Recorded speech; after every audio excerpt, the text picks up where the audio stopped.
Now, you told me before that you have mental health issues. Yeah. And yeah. So have you ever got stage fright when you've been on stage? That's like a really popular thing on stage to have. You know what, right? I know a lot of comedians that have stage fright. We all have stage fright. If you're not nervous before you get up on the stage, you're not doing it for the right reasons. But as soon as I feel like I've got a mic in my hand and I'm ready, I'm zoned in. I need to turn myself up to 11. My character up to 11. So the whole stage fright, whole nerves, the anxiety, the doubt in myself, it all goes away as soon as I get up on stage. But before I get to that point, before I get announced or whatever, the nerves, that's where the nerves really kick in, you know what I'm saying? It's but when I'm on there, it's plain sailing. I know I've got a job to do and I know I want to make people laugh, and that's it, you know what I mean? Different types of comedians. Oh yeah. There's the ones that tell stories. Yeah. And then there's the ones that are not jokes and that, the cliche ones. Yeah, we you know what, comedy is, it's one-liners as well. Exactly. It's much like music in a sense where there's so many different genres. I'm more of a storyteller. I just tell stories about my life, my experiences, because I find that's easier to talk about. But there's some comedians that I know who I'm really good friends with who are, one-liner comedians or musicians, or I know somebody two people are in a double act, and there's a wide genre of comedy in it. The comedy is so subjective. What people might find funny about what I say, something someone else might not. They might enjoy somebody that does more dark humour or more, more of the slapstick, the Dick and Dom or the Chuckle Brothers and stuff like that. But once you find your niche and once you find what you like in comedy, then that's it. You can go from there. You know what I'm saying? And it can be hard to carry on with the jokes as well. Yeah. Do you ever get a mental block? Oh, too many times, mate. There's been several times, especially earlier on. I remember I was in a gig in Lincoln, and I was on stage, and one of my good comedian friends, Samuel Jean, he was with me on the show. He opened up. He was brilliant, as per, and then I got introduced, and I started going through my spiel, my routine. And I was just like, I forgot what I'm saying. I was like, oh no. So I remember I asked the audience, I was like, this is really unprofessional of me, but is it okay if I check my notes just so I go back online? And they're like, yeah, of course. I was like, oh, power, nice one. Check my phone, and on my phone, there's a list of potential material that I haven't wrote about, and I was hoping that material I was going to speak about today was on there, and it wasn't. So I was there going, oh no, I haven't even wrote any of this stuff about other material.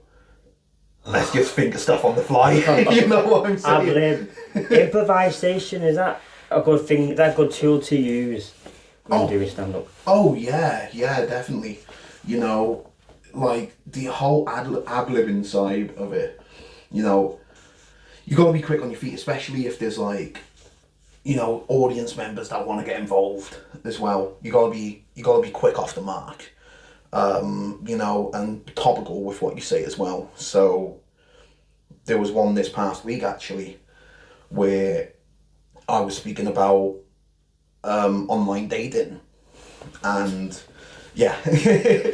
and for context, I was speaking about how when we was in the first lockdown, I don't know if you remember, but the government introduced this Eat Out to Help Out scheme. Aye. Yeah. So I was doing my routine, and then I was like, you know what, much like Boris Johnson on my old Tinder bio, I said, I'll eat you out to help out. You know what I'm saying?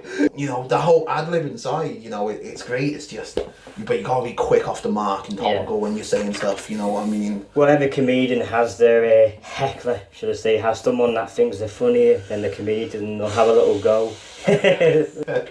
And Peter Kay had 2 hecklers, just on top of my head, while it's in the top of my head, and they had got escorted out. Yeah. What is your views on comedians with hecklers? And so, in terms of heckling, I've always said if the audience want to join in, you know, they've basically given us the right to rip into them, you know.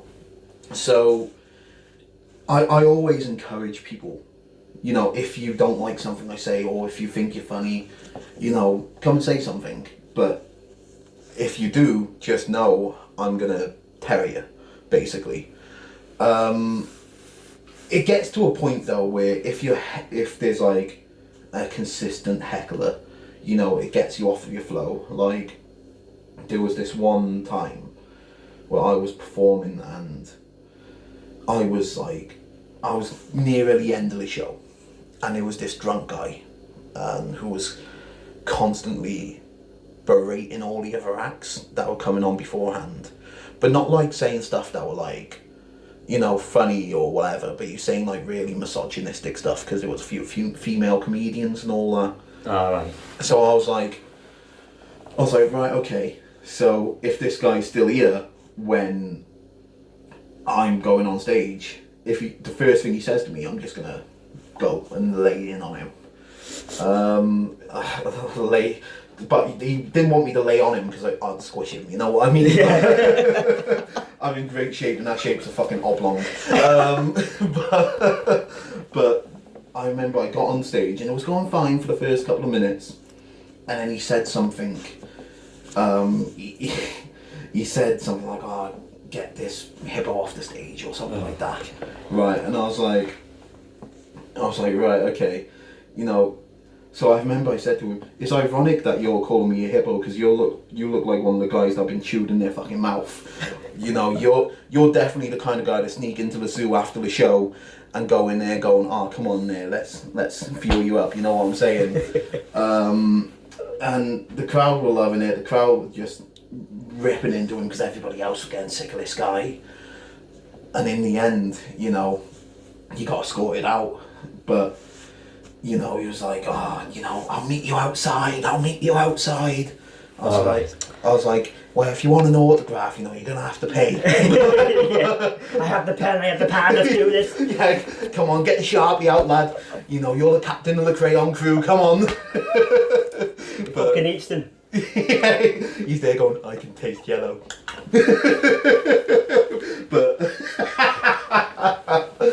But there's some comedians that don't like hecklers because they're very like, how can I word it? Very like tunnel vision-esque with what they have to do. They know they got to get from point A to point B, and they don't like any diversions, which is nothing wrong with that. But with me, you know, I like being on my toes. You know, it doesn't look like, but I like being on my toes. So if people join in, people heckle, you know, it's all part of the parcel. You know what I mean? Yeah, it does help out the set, doesn't it?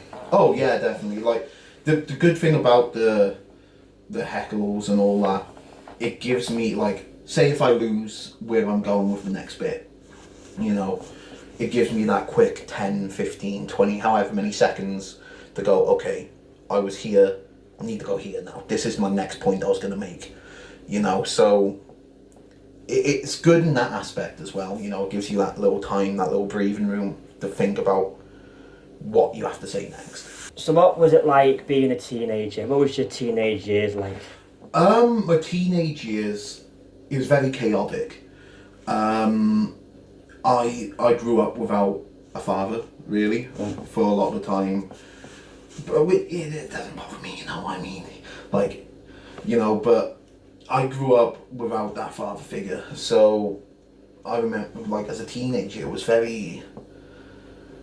It was just normal, you know what I mean? It's all I knew is me, and at the time, before my mum got pregnant, my two older siblings, living in Wales, and then, you know, moved up here, and it was, you know, it was a bit a chaotic time as well, because I was still doing the acting and everything at the time, but, you know, I had a pretty decent childhood in that aspect. You know, it was nothing special about it. You know what I mean? Just cracked on day to day. You know what I'm saying? So I obviously did this podcast to help people with neurodivergent disorders. Yeah, of course. And you said before, like when you meet me, that you've got you suffer with mental health. Yeah. What type of mental health disorder is it? Is it a disorder or? Yeah, so I suffer with depression and anxiety. I also have some sort of bipolar-esque disorders as well. You know, and it's tough when you're doing.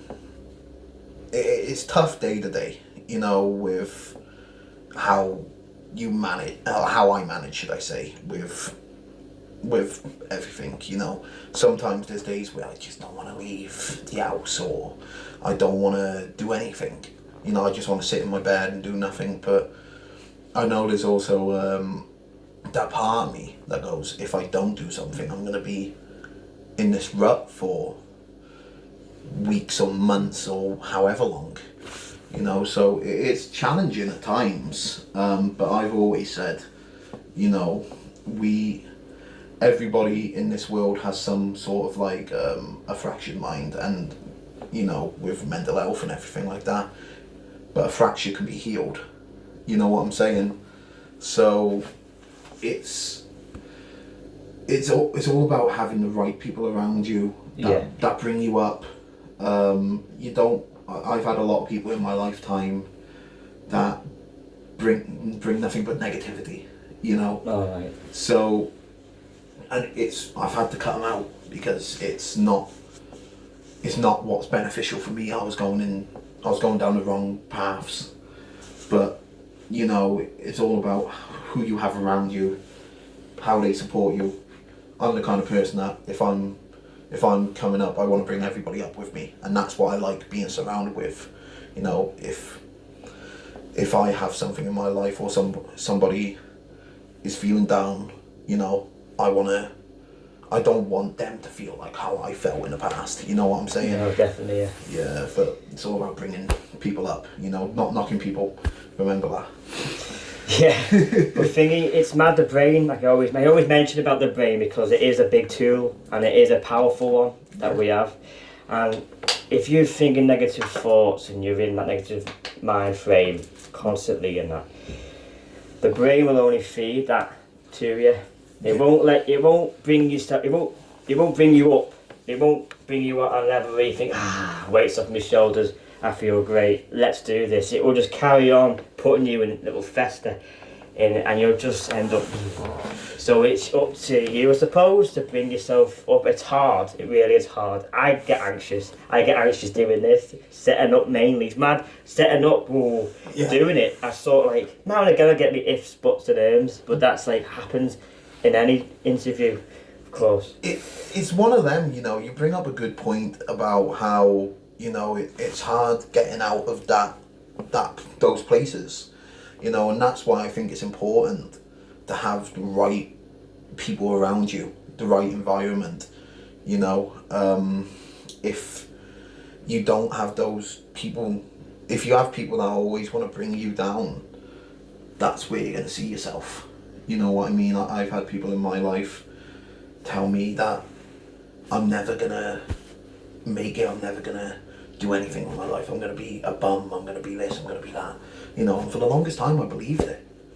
You know, but it's all about how you respond to that. You know, and it is challenging. Sometimes it's tough getting rid of the people, the situations that bring you bad vibes. Trust me, I've been there, I've done it 100 times over. But it's now I'm in a place in my life where I feel like I can speak openly about stuff like this, and if one person is listening to this and feels like, you know what, I'm in that boat. I have somebody in my life that just treats me like a shite. So to put it, you know, cut them out. You don't need them. You don't need them. You know. No, they're like the demons. Like when we say we have our demons, people can be demons as well. Yeah. In our lives. They can, but not only people, but like situations as well where you are in your life. Say if you're in a bad environment, so to say, like, you know, your house isn't how you want it, or your job isn't how you want it, you know, it's bringing you down. You know, it's hard, but, you know, sometimes you just have to get those demons away, you know. Demons only come out when you let them come out. Yeah. You know? Like a vessel. Exactly. We are like a vessel. And it is mad. I was saying, people going, what do you mean by a vessel? Are you going all supernatural on me now? Suppose I am, in a way, but no, if you think about it, we are a vessel, and we should only let certain things in. I think we should only let a certain amount of things in and deal with them. Invite a few things in and deal with it and weigh it out, and then put them to pros and cons. Isn't that a better way of explaining it? Exactly. You know, everybody has their own way of dealing with stuff. You know, I was one of those people that I would weigh up the pros and cons of everything. I would literally write them down on a list and go, okay, here's the pros of having. Okay, say like I was working in my old job. Okay, these are the pros of working in my job here, right? But these are the cons. I had to look at it. I'd really sit down and think the cons outweigh the pros here, you know. So it's tough, you know. It's tough nurturing and making yourself feel good. But when you get to that point, you're like, you know what, nothing can stop me. I'm invincible. What type of music are you into? What do you like to listen to? Oh God! So my playlist on Spotify, I literally call it Polyjamorous. Nice name. It is, but it's because like I listen to anything, you know. Like in my playlist, I can go anywhere from like 90s hip hop to country to heavy metal to white girls pop, you know, to anything. You know what I mean? Like on the way here, you know, I was listening to like one song, AC/DC came on, I was going Back in Black and all that, and then the next song, Sabrina Carpenter come on, I was there bopping along to Sabrina Carpenter. I was like, wow, you know, people that must think I'm weird here, you know, but like they're me just bopping along. But yeah, literally anything, man. You could name me anything and I'll probably have heard a song or two by them. And that's the thing, when I used to be a radio DJ in home community radio, people asked me what my favourite song was. It was hard because I listened to so many. And so many older ones to the early ones, and then obviously now the generation of music, it's I can't grasp it very well. It's I don't know if it's just so easy to just do a 3-minute song, throw a few mad melodies, and then start bawling.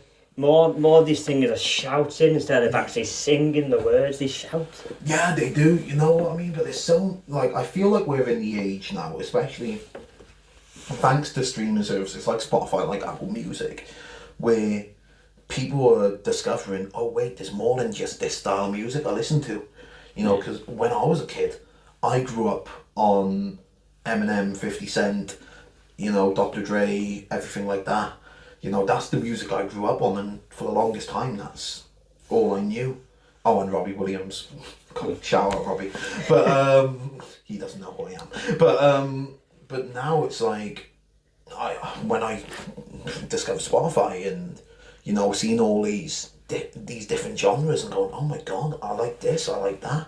Oh my God, who's this Blink 182? Oh my God, I love them. You know, but yeah, we're in that age now where, you know, music is so accessible for everybody. You know, it's not like you just have to put in a CD in a CD player anymore and just listen to like one album on repeat. The attire as a kid was mad. I remember when my mate got me into this. David, his name is. He got me into all rock music and that, and back then it was moshes or goths. Yeah. You know, you labelled yourself, and you had these boots. I didn't really wear the boots, but it was more like a chain from attached to my belt to my wallet. It was a good safety thing, because if anyone took your wallet, they'd take you as well. Hello. You're coming with me. Welcome to my home. And yeah, it was like rock music. It was all Slipknot, and that got a bit more like shouty, screamy, and that. He had a trampoline with no net on it, sort of thing. You know, who needs safety? You know, like bouncing off it, and that. He'd bounce me up. But we listened to things on our headphones on, bouncing up and down. I was a kid, listening to all Pantera, listening to all the stuff. System of a Down. Yeah. Could go on. But it was just when you relive childhood moments, they are really, really good. And have you got anything an excitable moment as a child? Like, oh God, the one I remember more than anything was, I remember when my mum managed to get me tickets to the League Cup final, or it was called the Carling Cup final back then. It was Liverpool versus Cardiff. In, I think it was 2011, 2012, I want to say.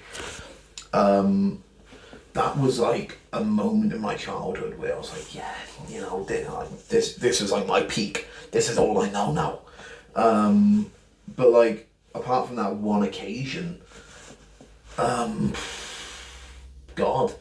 it was hard for me in my childhood, because I actually I had to have surgery when I was a kid.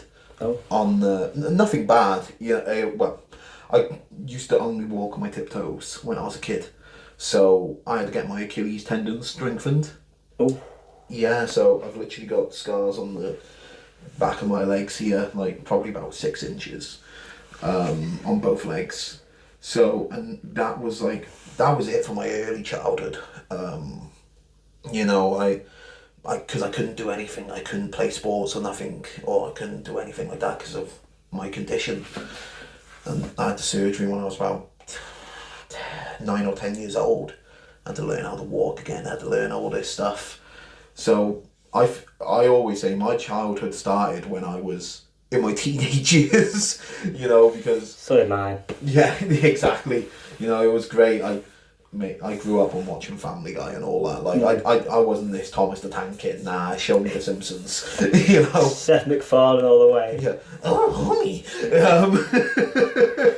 Impressionist as well as comedian, eh? I could do a Bella Mickey Mouse impression. Oh yeah. Yeah. Oh, I'd love to hear it, but if you've got the stamina for it, Jack. Oh, wait. Let me get some water down here. Time to play some elevator music. I can't even do that melody right. What was your favourite childhood memory? Send your comments in. Okay. Oh boy. Wanna come to Mickey's Playhouse of Fun? Oh. Thank you. I'm here all week. Yeah. See me though. I feel like a compare, mate. And now we have. And now the wonderful art of. I speak about a time how, once again going back to the online dating thing, I was speaking about one of my sets is like, I go, being on stage is like an in real life game of Tinder. So I go, I point people out in the crowd, I go, and they say something like, oh nah, I don't like the way you're looking at me, swipe left. Oh, and I see you're looking at me there going, nah, I don't like ginger people, swipe left. You're speaking about myself. And then the third person I always go to, I go, and I can see you looking at me going, what's James Corden from Wish doing up on stage right now? You know, swipe left. He gets roasted so much, he does. Yeah, you know what he does, but it's funny. Like the best sort of humour for me is self-deprecating, because nobody can make fun of you more than yourself. Yeah. You know what I mean? So. I did a lot of that. I used to make fun of my height. I'm 5 foot, so I used to take the mick out of my height. Little pocket rocket and all that. You know. Sorry, now these days, it must be really hard for you. I'm glad that I remember this now. This day and age now, you got to be so careful what you say. Yeah, of course. Especially when doing podcasting as well. I've got to make sure I don't say the wrong thing, or my guest doesn't say the wrong thing. Yeah, of course, yeah.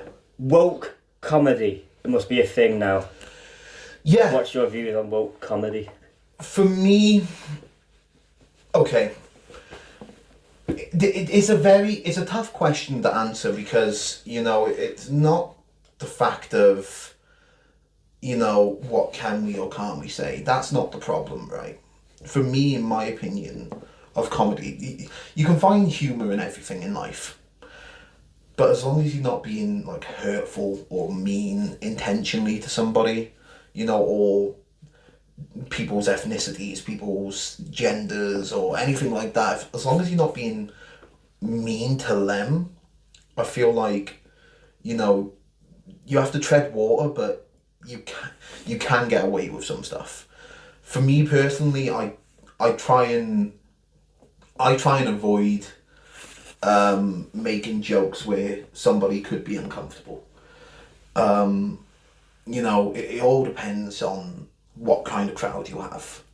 You know, if I'm gigging in front of like proper workers men and all that, I know I can use some of my more blue stuff.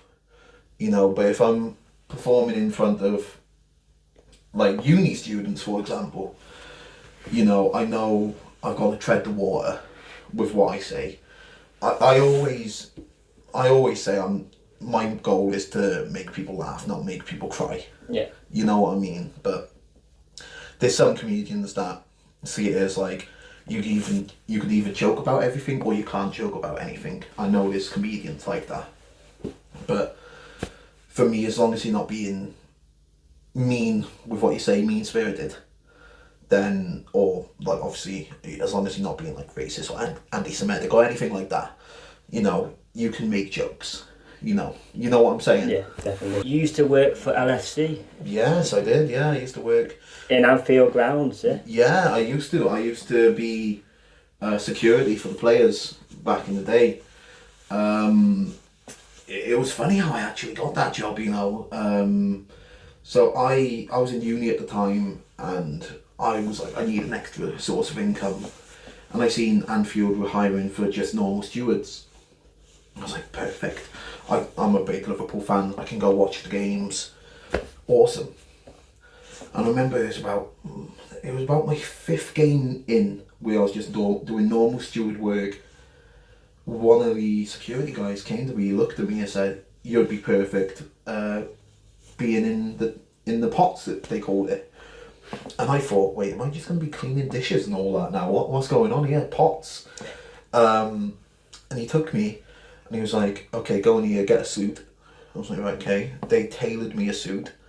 I was like, what's going on here? To clean dishes, what's going on? And they took me through to the tunnel and I was like, okay, you're going to be standing outside the players' changing rooms. And I was like, wow. I was like, well, okay, great. Jealous. You know what, it's mad though. So I remember the first game where I was in the tunnel, and I'll be surprised if you don't remember the game. It was the one where we beat Man United 3-1. Jose Mourinho's last game in charge of Man United. I probably do remember. Shaqiri scored those 2 deflected goals. Funny story about that. So Jurgen Klopp was the manager at the time, and he knew all his security. So he'd go, "Hi Phil, hi Tom, hi Dave, hi whatever." And he looks at me up and down. I'm outside the changing rooms. And he goes, "What's your name?" And I go, well, I'm shitting myself right now. I'm like, my name's Leighton. Leighton? Yeah. Oh, I thought your name would have been Ed. I was like, and I was racking my brain. I was like, why Ed? And he goes, "Because you look like a chubby Ed Sheeran." Oh. And then he goes, "Ha ha, boom," slaps me in the stomach and walks off. And I'm like, I said to him, "You can call me whatever you want, mate." You know? I'm not washing this slap off. Oh, Ed Sheeran, bloody hell. It's like if you ever watched the SpongeBob episode where like that, the Mr. Krabs' daughter doesn't wash her hand after meeting a celebrity. That was like me. I avoided touching my stomach for like 2 months. But I got so many, like, I worked there. The year I worked there was the year we won the Champions League that season in 2019. and I was there for the season we won the Premier League in 2020. So, and then when I left, when I got my P45, we didn't win anything for a few years. So I like to think I was the charm. You know, Yeah, I was the reason why. Because you were there. Yeah, because I was there. Yeah, and I brought the players up, of course. Oh, I've enjoyed your stories. Thank you so much for coming on to the podcast show. No, thank you for having me. Thank you for inviting me, and I'll be happy to talk with you anytime soon. Oh, that'd be great. Yeah, thank you very much. No worries. Thank you.